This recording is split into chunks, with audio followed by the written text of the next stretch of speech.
All right, guys, today we are going to be reacting to how Germany is becoming Russia's worst nightmare. Thank you so much for everything, guys. Thank you so much for the support. We're going to react to this video. Make sure you guys subscribe to my channel, and that way you can help at least get to the 10,000 subscribers, guys. Help me out. Let's jump in, guys. You know, the last time that Germany remilitarized and prepared to march through Poland to engage with Russian forces, the rest of the European world wasn't exactly thrilled about it, to say the least. But that was a different century with a completely different group of Germans.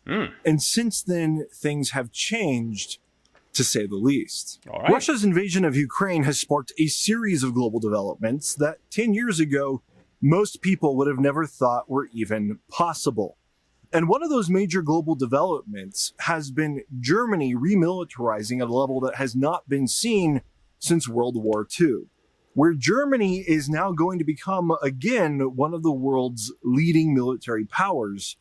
And in many ways, they may become a more relevant military power than even the United States. Not more powerful than the United States, but more relevant than the United States, at least within the European theater. In fact, just a few days before I filmed this video, the German Chancellor gave a very important speech that I think will probably become one of the most important speeches of our time when we look back and we consider all of the implications, where he said that Germany had now reached a turning point and that Germany would be investing in becoming the most capable conventional military in all of Europe, with major investments in several categories of military equipment, from high-tech investments in things like AI, submarines, and warships, to also include some of the lower tech investments in things like artillery shells and also tanks that have become some of the staples in Ukraine's war against Russia. And all of this shows that Germany is now actively preparing for a ground war in Europe. And it shows that Germany anticipates this to be a high enough likelihood event that they need to actually start preparing for it in earnest. Germany thinks that Russia's current war against Ukraine has a high possibility of spilling over to include other countries, including NATO countries like Poland, Estonia, Lithuania, Latvia, and perhaps even Germany itself.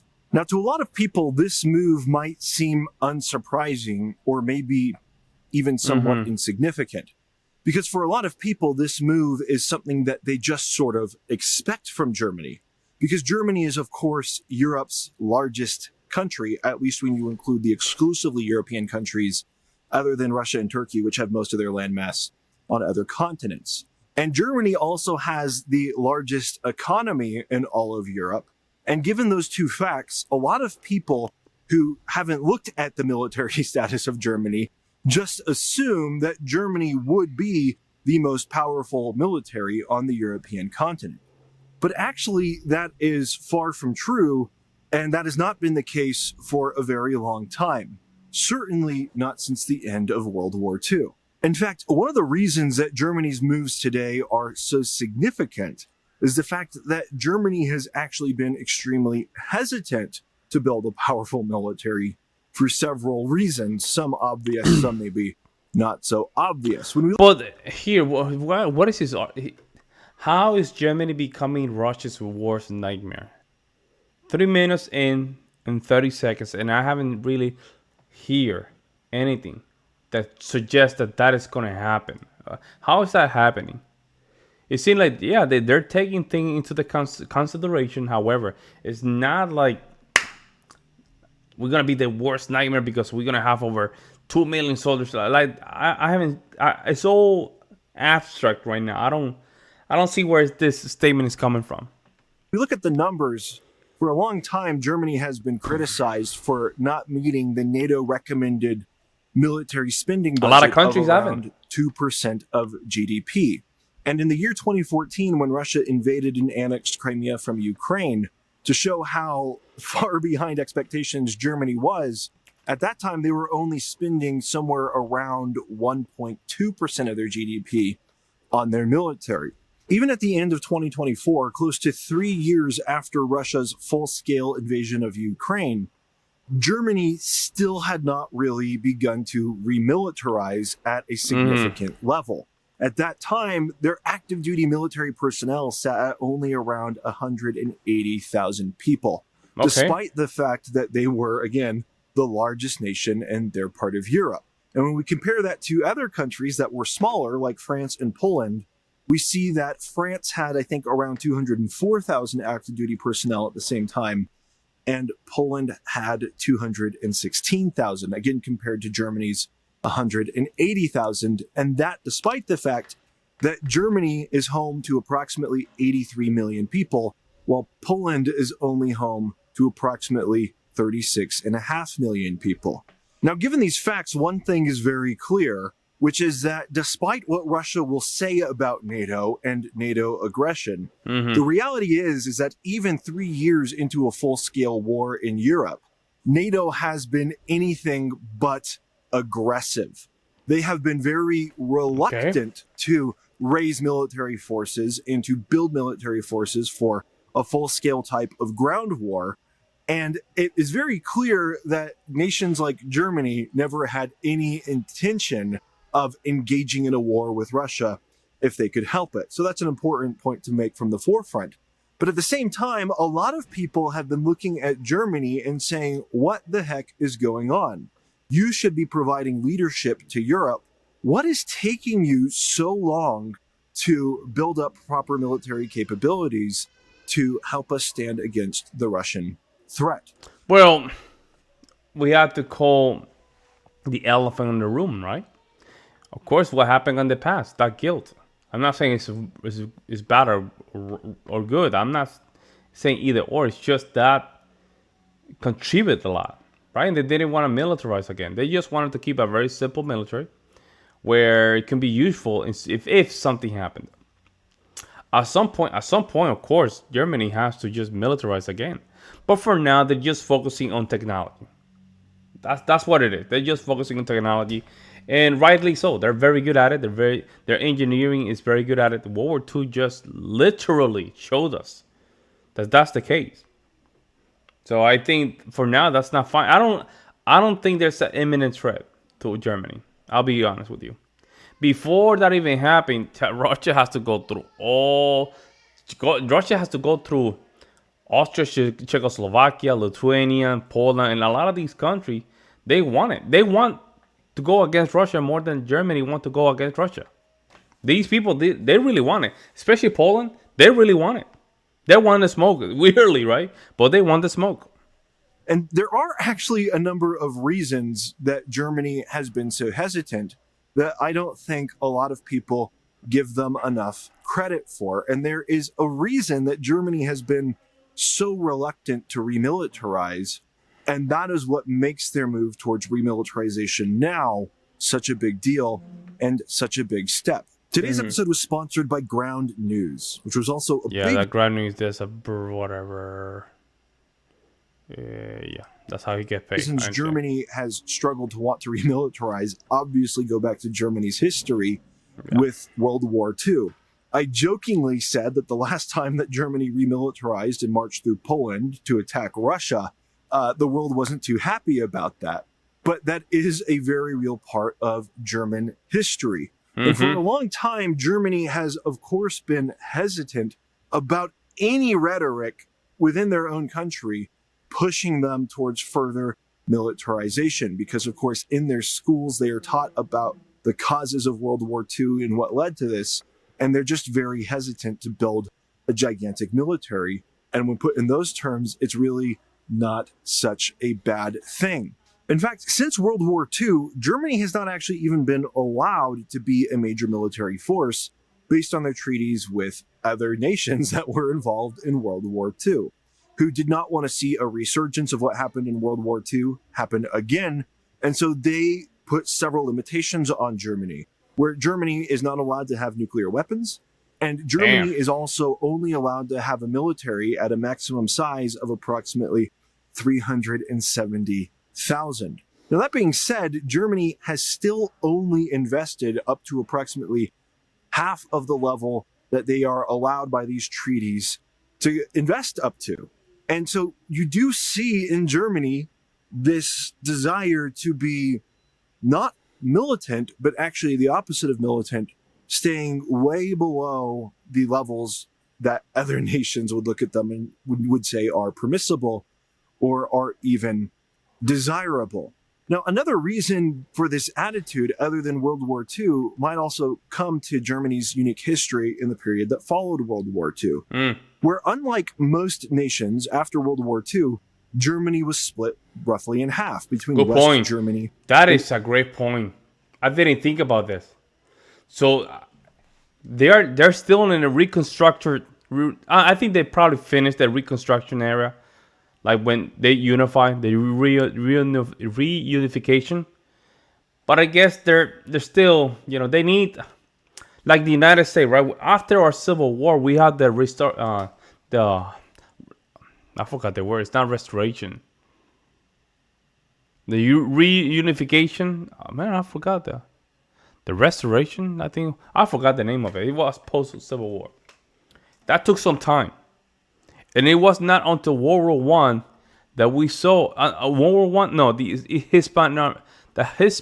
Hispanic War. During the Hispanic War, this is when the country really, really, really saw, like, okay, let's just start thinking as a one country. Because during the Civil War, we didn't see ourselves as a country, right? We were just there, I guess. Each state were perceived as a country, although politically that was not the case. My question is for Germany: you guys went through the reunification, right? Restoration, I think it was, whatever. Reunification. Do you guys think you guys have the energy to say, you know what? I think it's time to step it up as a country. I think it's time to step it up. I think it's time to just, step up to the plate and just watch the ball and hit it. I think this is time. Let me know what you guys think. East Germany. And while most other European nations had that entire period to develop national identity, Germany really only recently was fully reunified. Yeah, that's what I said. And so for Germany, when it comes to their politics today and their priorities It's today, different.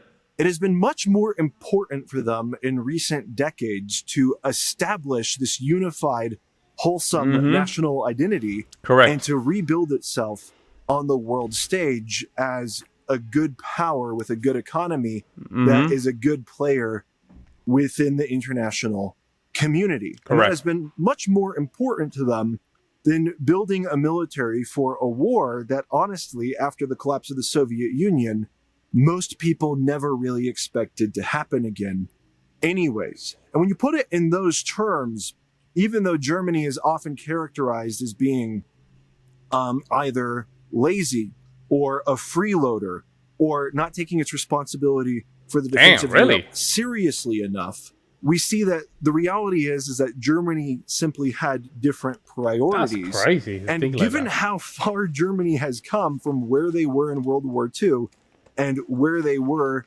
leading up to reunification, it is undeniable that Germany has done a very good job at achieving the goals that they set out to achieve.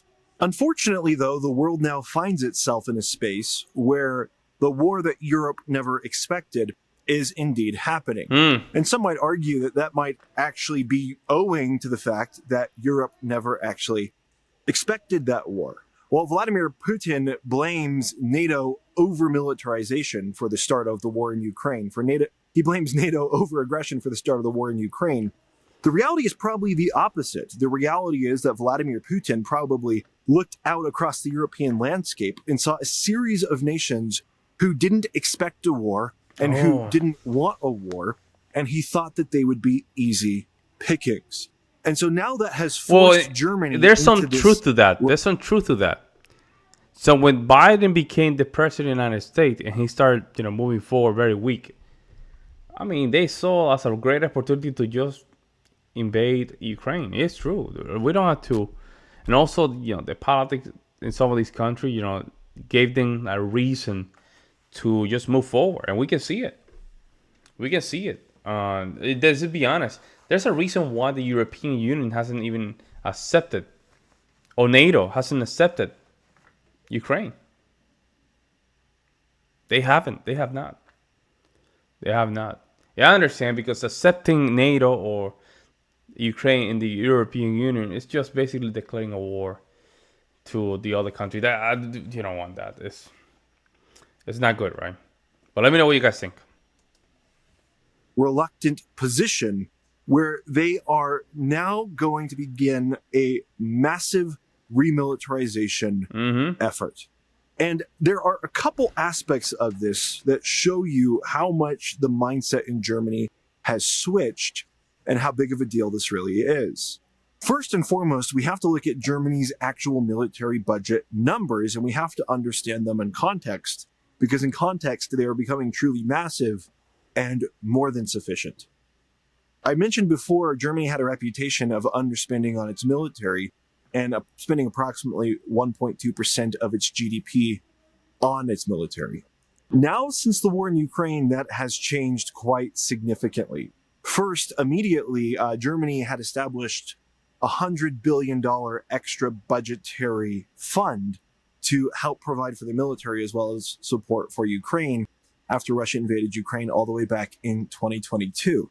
And since then, Germany's military budget has increased progressively, going from about 1.2% of GDP to approximately 1.9% of GDP, almost two. That's crazy. or approximately 88.5 billion US dollars. That $88.5 billion number, when understood in context, is actually very large and looks more than sufficient already.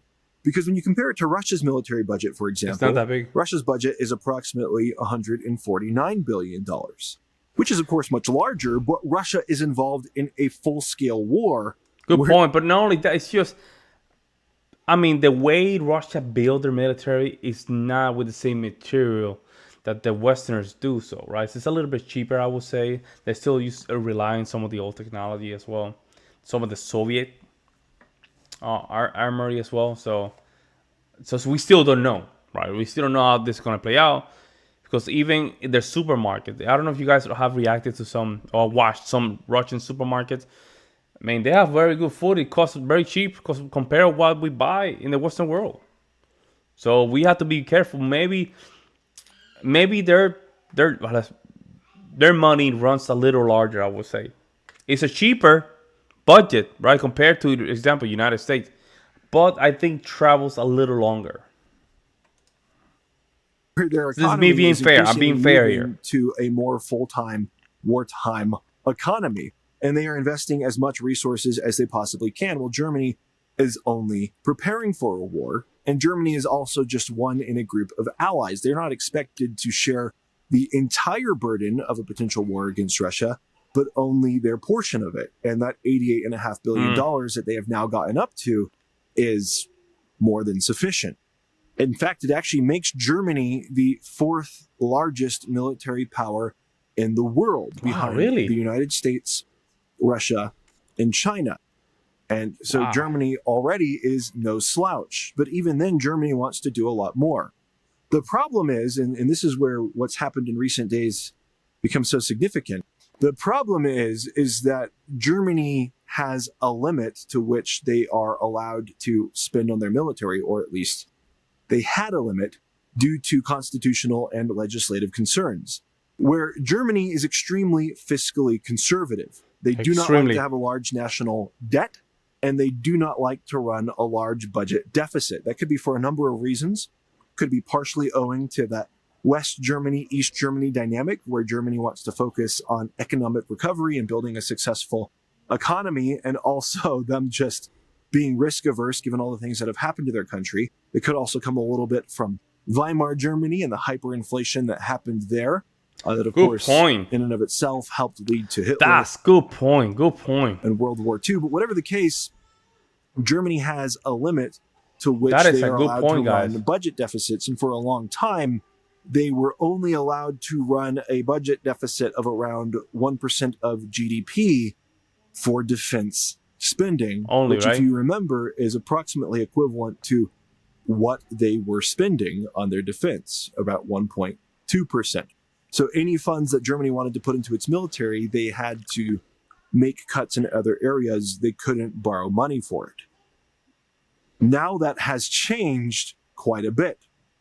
Germany has We're in a different announced ballgame. a $500 billion Damn. investment fund in its military that will happen over a number of years.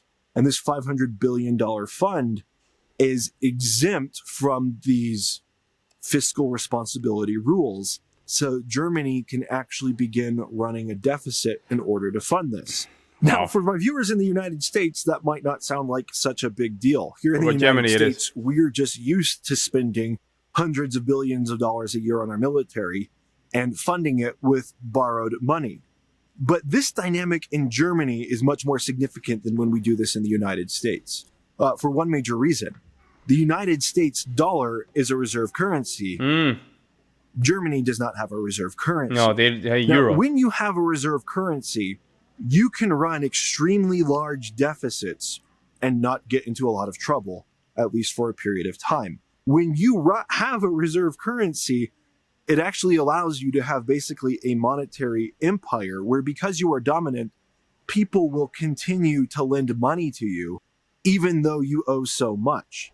This is part of the reason that the United States always runs massive budget deficits. This is part of the reason we have such a large national debt here in the United States, and why, up until only recently, we still had one of the highest credit ratings that you could have, despite our massive amount of debt. A lot of people don't understand the reserve currency dynamics. I've covered it more thoroughly in other videos, but the point is, Yeah, but we have to doesn't pay it. that. We have to pay it because the inflation is causing too much inflation.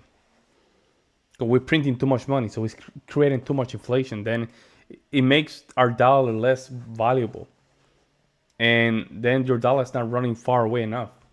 So we have to pay it. We have to pay it.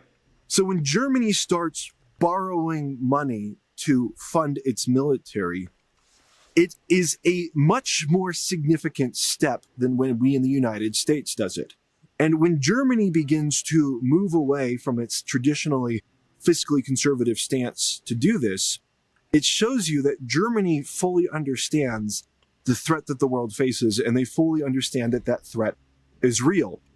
And I would say that because this is the case, we should all take this very seriously. First, because Germany's definitely not jumping the gun. Again, they have waited over 3 years since Russia's initial invasion, or rather their initial full-scale invasion of Ukraine, to make this decision. They haven't just jumped the gun. And second, Germany knows better than just about anybody what somebody who is on the warpath looks like. Given their history with World War II, the German people are probably the most educated people in the entire planet as to what a dictator looks like, as to what a power-hungry person looks like, and as to what needs to happen to actually stop somebody who is on the warpath, because that is part of their own history that all German children study very much in depth in their schools. And so when Germany starts to pay this much attention, we should all start to pay this much attention. Now, as we know, that's not really the case in the United States. And for that reason, Germany's remilitarization is also extremely significant for the future dynamics of global power. Because we see Germany massively remilitarizing at a time where the United States is increasingly pulling back from Europe. They are engaging in trade wars with Europe. There's discussions of them pulling out of NATO, which probably won't happen, but they are definitely not as interested in the defense of Europe as they have been in the past. And in fact, they are even a little bit belligerent towards Europe. And that is the reason behind a statement I made earlier in this video where I said Germany is going to become more relevant than the United States when it comes to military power. Because even though they won't be larger than the United States when it comes to military power, when it comes to wars in Europe, which because of Russia, that is where the wars are going to be, the United States military power might not actually be at play, while Germany's military power certainly will be at play. And this is making Germany, again, one of the most relevant countries on the world stage right now. So Germany is a country that it is very important for us to all pay attention to. and it'll be very interesting to see what happens next. Now, I hope you guys enjoyed this analysis. I Well, hope there you it's go. giving you a much clearer and That's a nice summary of what's going on. I think he have a great point. Germany always has been a very focus point when it comes to the militarization in that region. Hey, you don't have to go World War II level. Just step up to the plate, man. I think this is a great opportunity for Germany to, be the leader. Clearly, the UK has failed. The UK suck at being the leader of that region. I don't know why. I just simply don't know why. Spain is not stepping up. France is not stepping up. Even the Scandinavian countries are not stepping up. It seems like Germany is where a lot of these arguments go. There you go. I would love to hear you guys' opinion, guys. Let me know what you guys think in the comment section below. I'll see you next one.